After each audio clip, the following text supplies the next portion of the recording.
СССРден баштап эле, СССР маалынан баштап эле биринчи булардын стратегический максаттары, стратегиялык максаттары бул анклав Варухка коридор алыш. Коридор алып, Варух анклавыны негизги өздөрүнүн территориясына кошуп алыш. Бул эң биринчи стратегиялык максат болчу. Аны СССРден баштап ар түрдүү жолдор менен ошого ынтылып келе жаткан. Азыр эми бул келишим менен фактически ошол коридорду алыптырлар. Ошол коридорду алыптырлар. Ал эми азырынча транспортный коридор алыптырлар. Ал эми окончательный, толук кандуу Варухту өздөрүнүн территориясына бириктириш үчүн бир эле кадам калыптыр. Ал кадамды алар качан жасайт, бул только вакыт көргөзөт. Мен эмнени айткым келет? Ошол канча жылдан бери ошол, значит, коридорго тоскоолдук кылып турган эки эле тоскоолдук болчу. Биринчиси село Достук айылы. Ошол тоскоолдук болуп турган. Жолдордун тосуп. Экинчиси Ходжала, Аксай, Варух деген участок, ошол жолдун участогу бизге караштуудагы именно ошол тоскоолдук турган. Эки тоскоол болгон да. Азыр эми бул келишим боюнча Достук айылыны тажиктер бекеринен толугу менен бизге бергиле деп талап койгон эмес.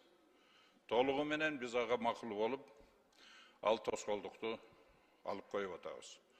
Биз үчүн село Достук эң стратегиялык мааниси ошол коридорго жол бербей турганы. Андан тышкары ошол жерде чек араны, ошол жерде жашап аткан эл коргоп турганы болчу. Ал эми жанагы экинчи тоскоолдук болгон Ходжала, Аксай, Варух участок жолуну аны кантип качып кетип ататтар алардан. Алар ошонун түздөн түз коридор алып, ошол жолдон качыш үчүн булар Дача, Капчыгай жолуну сурап ататтар. Ошону анан кийин нейтральный кылып ататтар. Нейтральный кылганда дагы ошол не только жол нейтральный эмес. Ошол жолдун астындагы жолдун бияга 15 метр, жолдун өзү 10 метр, мындайча айтканда 40 метр шириной жердин асты дагы нейтральный болуп эсептелип калып атат. А нейтральный деген бул эмне деген? Бул сеники да эмес, меники да эмес деген. Эгер, например, жолдун өзүн эле нейтральный кылганда, а жер өзү биздин жакта Кыргызстандын эсебинде калганда башкача болмок. А так бул жер дагы кетип атат, жол дагы кетип атат. А нейтральный болгон жерди любой время ким күчтүү болсо тартып алганга укугу бар. Толук кандуу жолу бар. Ошондуктан бул жагынан дагы булар уже мындайча айтканда фактически коридор уже биз өздөрүнө ачып алып атат бул келишим менен.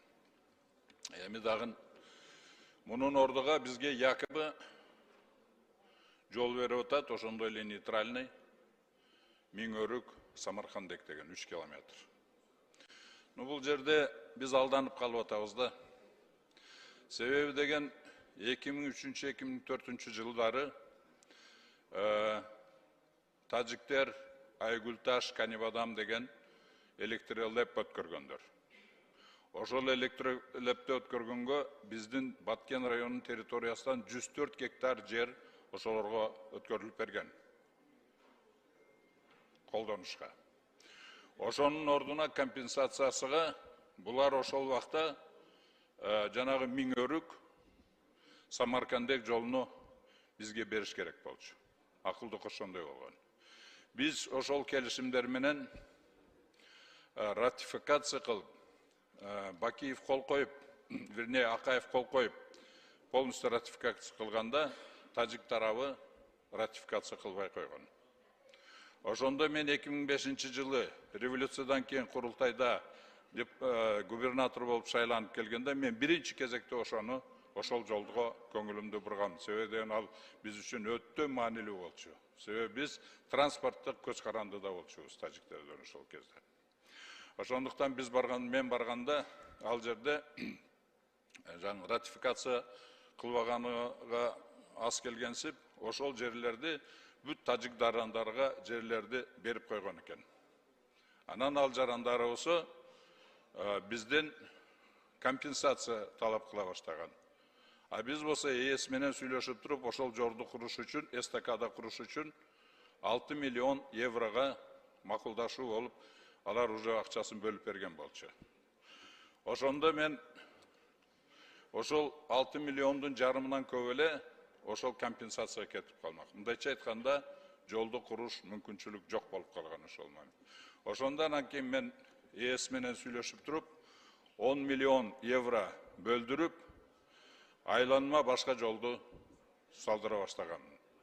Ошол проектini түздүрүп. Ал 4 күл суу сактагычы, Көкташ айылы, Көкташтан айылы андан нары Головнойго барып, Головнойдон Аксайга өтүп, Аксайдан Рават деген айылга өтүп келчү, ошондой проект мененче ошондой жол болчу.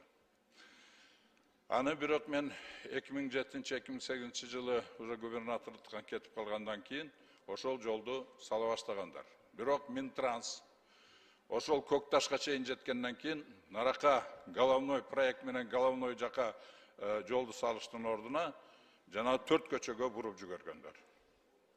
Ал жер тупик болчу, эч кандай жол жок болчу. Бир 10го жакын үйдү, огороддорду бузуп, ошол жолду сала баштаган. Ошондо анан кийин 4 көчө проблемасы пайда болгон.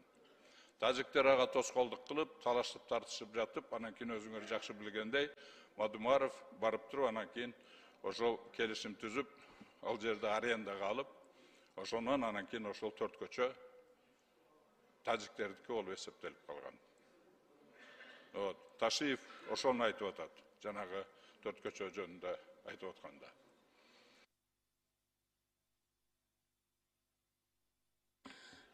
Оюңузду билдирип алыңыздар. Кош берип коебуз. Жок, 5 мүнөттөн соң 10 мүнөт сурабадым беле.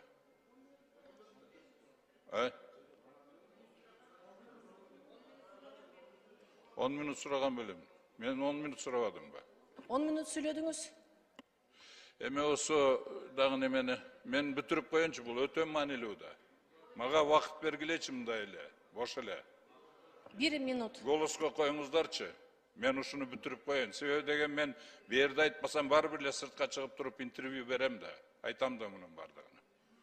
Анан көрөм о жерде. Рашидович, 1 минутуңуз бар, оюңузду жыйынтыктаңыз. Жок, мен азыр только баштадым. Биринчи гана только бир проблеманы эле баштадым. Анан 2 проблемасы бар.